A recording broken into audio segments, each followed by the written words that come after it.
সালামুন আলাইকুম friends. Recently সায়েন্টিস্টরা আমাদের শরীরের মধ্যে এমন একটি নতুন অঙ্গ খুঁজে পেয়েছে, ইন্টারনাল অর্গান খুঁজে পেয়েছে, যেটা সম্পর্কে আগে আমাদের কোনো ধারণাই ছিল না। লাইক এর আগে মনে করা হতো মানুষের শরীরে প্রায় 79, প্রায় 79টার মতো অঙ্গ রয়েছে, কিন্তু রিসেন্টলি এই আবিষ্কারটি সব কিছু বদলে দিয়েছে, কারণ এটা এমন একটি পাওয়ারফুল আবিষ্কার যেটা আমাদের রক্তের, এটা একটি তরল নেটওয়ার্ক অফ স্টেম সেলস, যেটা আমাদের রক্তের পরিমাণের চেয়ে প্রায় 3 গুণ বেশি। Can you imagine that? এমন বড় একটি বিষয়, একটা ইন্টারকানেকশন আপনার শরীরের মধ্যে রয়েছে, যেটা আপনার শরীরের মধ্যে রিপেয়ার রিজেনারেশনের জন্য কাজ করে, ইমিউন সিগন্যালিংয়ের জন্য কাজ করে, নিউট্রিয়েন্ট ডেলিভারির জন্য, টিস্যু রিপেয়ার রিপ্লেনিশমেন্টের জন্য কাজ করে, অথচ এটা সম্পর্কে আমরা কিছুই জানতাম না। অথচ এটা সবসময় আমাদের নাকের ডগাতে ছিল, কিন্তু এটা সম্পর্কে সায়েন্টিস্টরা এর আগে কিছুই জানতো না। তারা মনে করতো এটা একটা ডেড স্পেস, কিন্তু এখন সায়েন্টিস্টরা আধুনিক যন্ত্রপাতির সাহায্যে দেখতে পাচ্ছে যে এটা কোনো ডেড স্পেস না, এটা একটা ডাইনামিক স্পেস, যেটাকে বলা হচ্ছে ইন্টারস্টিশিয়াম, যেটা আমাদের শরীরের মধ্যে দারুণভাবে স্টেম সেল ডেলিভার করতে, রিপেয়ার রিপ্লেনিশমেন্টের জন্য, রোগকে গোড়া থেকে ফিক্স করতে কাজ করে। আর যখনই আপনার এই সিস্টেমটা প্রভাবিত হবে ইনফ্লামেশনের কারণে, মাইক্রো সার্কুলেশন নষ্ট হওয়ার কারণে, নানাবিধ ফ্যাক্টরস জড়িত, যার কারণে আপনার এই ডাইনামিক স্পেসটা ভালো মতো কাজ করছে না, ফলে আপনার শরীর নিজেকে রিপেয়ার করতে পারছে না, রোগাক্রান্ত হচ্ছে। আর আপনি আপনার রোগের জন্য যে ওষুধ নিচ্ছেন, সেগুলো আপনার এই ইন্টারস্টিশিয়ামকে ঠিক করতে কিছুই করছে না। লাইক ওয়ার্ল্ডের যারা পায়োনির রয়েছে, স্টেম সেল পায়োনির, তারা বলছে এরা সব কিছু বদলে দিবে, কারণ এই ইন্টারস্টিশিয়াম স্পেস যেইখানে স্বচ্ছ তরল রয়েছে, লাইক আপনি যদি গরু কাটেন, সামনে কুরবানির ঈদ আসছে, আপনি দেখবেন সেখানে গরুর মাংসপেশি কাটার সময় অন্যান্য অর্গানস অ্যান্ড টিস্যুর মাঝামাঝি এক ধরনের তরল পাবে, পিচ্ছিল পানির মতো স্বচ্ছ এক ধরনের তরল সর্বত্র রয়েছে। এটাই হচ্ছে ইন্টারস্টিশিয়াম স্পেস, যেটা আমাদের শরীরের মধ্যে রয়েছে। এই এই তরলের মধ্যে থাকে ভাইটামিনস, মিনারেলস, নানা রকম specialise cell, immune cells and then stem সেলের রত্ন ভাণ্ডার। স্টেম সেল হচ্ছে, আপনি যদি আমার একজন নিয়মিত দর্শক হয়ে থাকেন, আপনি জানেন স্টেম সেল হচ্ছে স্পেশালাইজড সেল, যেটা আপনার শরীরকে রিপেয়ার করার জন্য যে কোনো রকম সেলে কনভার্ট হয়ে যেতে পারে।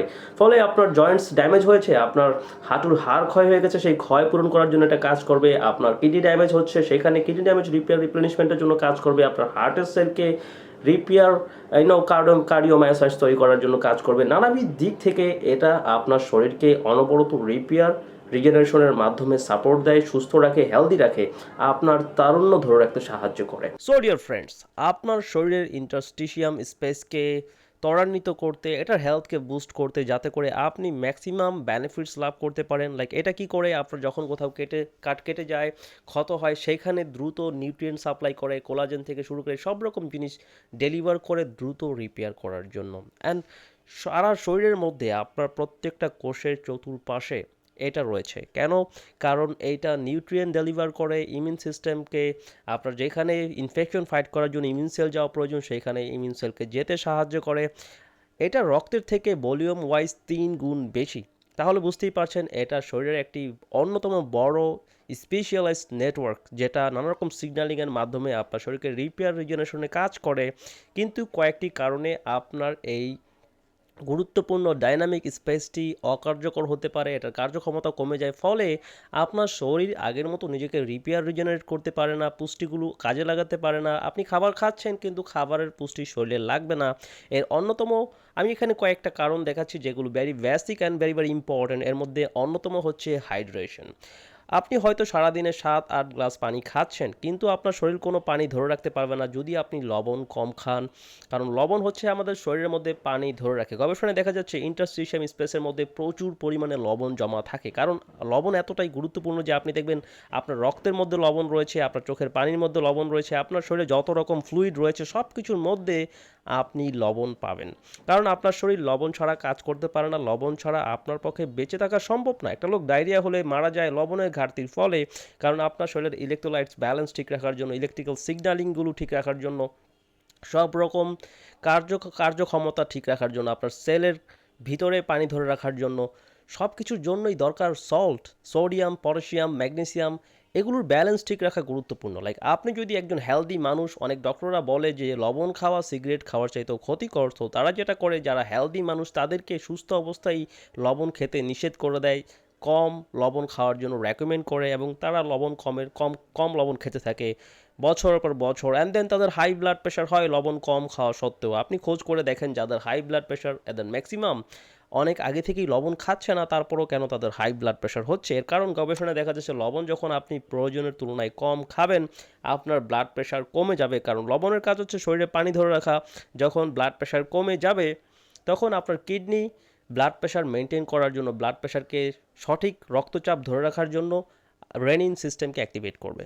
রেনিন আপনার অ্যালদোস্টেরন হরমোনের মাধ্যমে ব্লাড প্রেশারকে বাড়িয়ে দেবে, কারণ এটার কাজ, এটা কি করে আমি সহজ ভাষায় বলি, আপনার কিডনি যখন রেনিন তৈরি করবে এটা আপনার রক্তনালীকে সংকুচিত করে দিবে, ফলে আপনার রক্তেতে পানি কম থাকা সত্ত্বেও ব্লাড প্রেশারটা ঠিক থাকবে।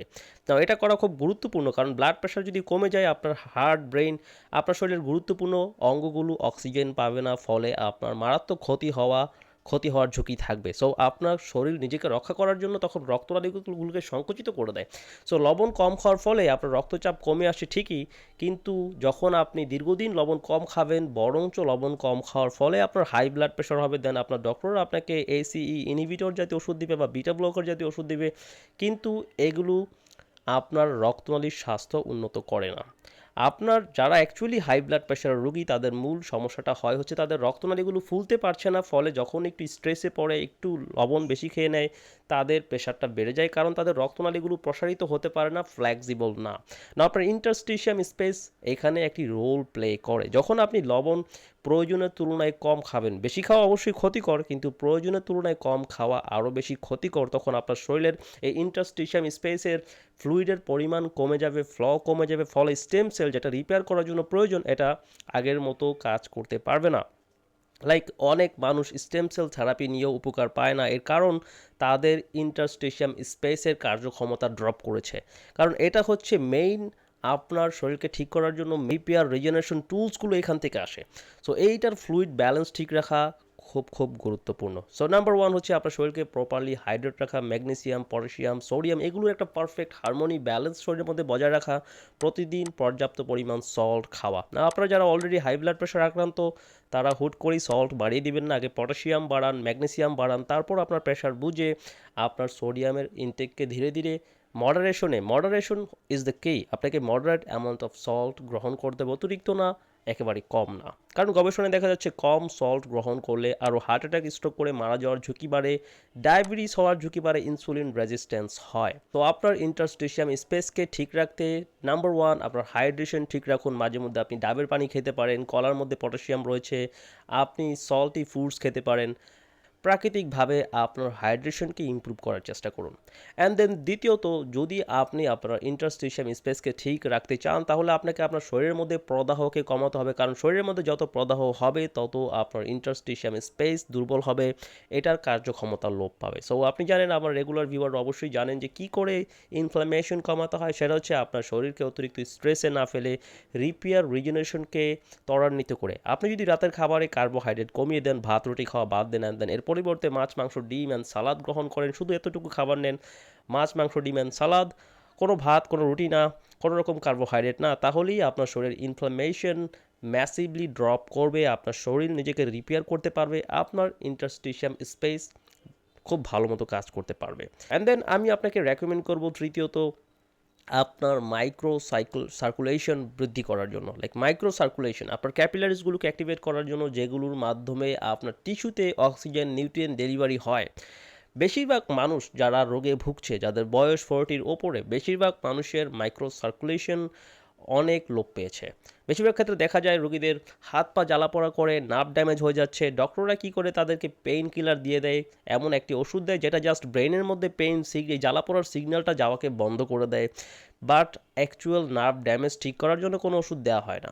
ফলে রোগীদের সমস্যা দিন দিন বাড়তে থাকে, কারণ আপনার ব্রেনে যে পেইন সিগন্যাল যাচ্ছে, এই সিগন্যালটা যাওয়ার পরে আপনার ব্রেন আবার রিপেয়ার করার জন্য প্রয়োজনীয় growth hormone and then growth ফ্যাক্টরসগুলো রিলিজ করার জন্য কাজ করবে।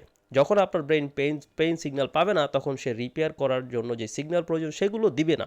সো একদিক থেকে আপনি জ্বালাপোড়া মুক্ত থাকার জন্য এই পেইন কিলার নিয়ে যাচ্ছেন, অন্যদিকে এই পেইন কিলার খাওয়ার ফলে আপনার রিপেয়ার প্রসেস বাধাগ্রস্ত হচ্ছে, দিন দিন সমস্যা বাড়তে থাকে, একসময় রোগীরা দেখে যে আর ওষুধে কাজ করে না, অ্যান্ড দেন ডক্টর বদলাতে থাকে। সো আপনি কি করবেন? আপনাকে আপনার শরীরের রিপেয়ার প্রসেসকে অ্যাক্সেলারেট করতে হবে।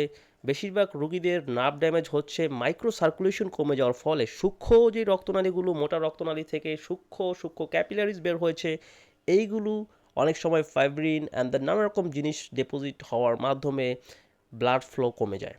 সো এটার ব্লাড ফ্লো বাড়ানোর জন্য আপনার ঘরেই রয়েছে একটা ওষুধ, যেটা কোনো টাকা খরচ হবে না কিনতে। আপনি রসুন গ্রহণ করার মাধ্যমে, যদি আপনি কোনো ব্লাড থিনারের মধ্যে না থেকে থাকেন, কোনো রক্ত পাতলা করার ওষুধ না নিয়ে থাকেন, আপনি প্রতিদিন 1-2 কোয়া রসুন খেতে পারেন বা 3 কোয়া পর্যন্ত রসুন খেতে পারেন।